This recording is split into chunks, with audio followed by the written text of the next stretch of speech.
Every writer starts as a new writer. That means if you haven't written anything before and you want to start now, then all you have to do is start writing.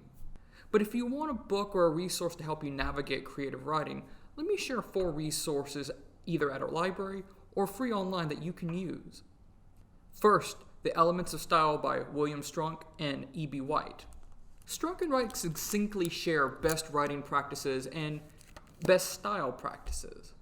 So if you look at the book, it's very concise. Element serves as a reference book with instructions on writing style.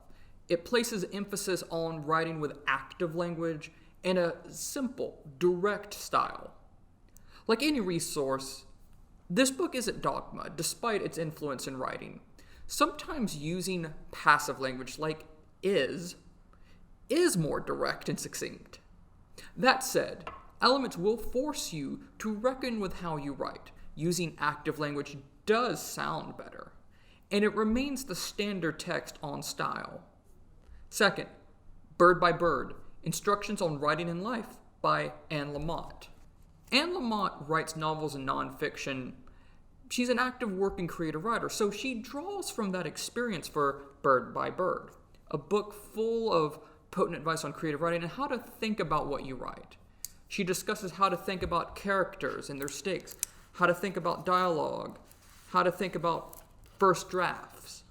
But she also shares advice on how to connect your real life with your writing life. Once you continue your writing path, you'll develop these 2 lives, writing life and personal non-writing life.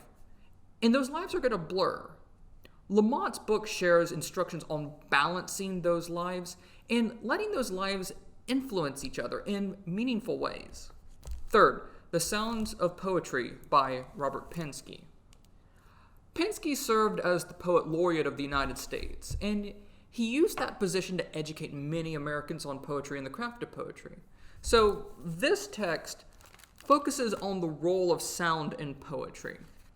But even if you don't write poetry, you should read this book. Sound and how our writing sounds plays a crucial role in direct communication with the reader. Pinsky breaks down sound to the nitty-gritty, so you can use what he shares to revise what you write to sound the way you want it to. And last, let me share an online resource, Poets and Writers. If you're new to writing, start with Poets and Writers focused on improving your craft. If you visit their website, you'll find wonderful articles and advice to hone your writing. The plus feature of this online resource comes when you feel ready to share your writing to the world, when you feel ready to try to publish your writing. You can access this list and filter by genre and format, among other topics. Thank you for watching. Don't forget to subscribe to our Facebook page and our YouTube channel.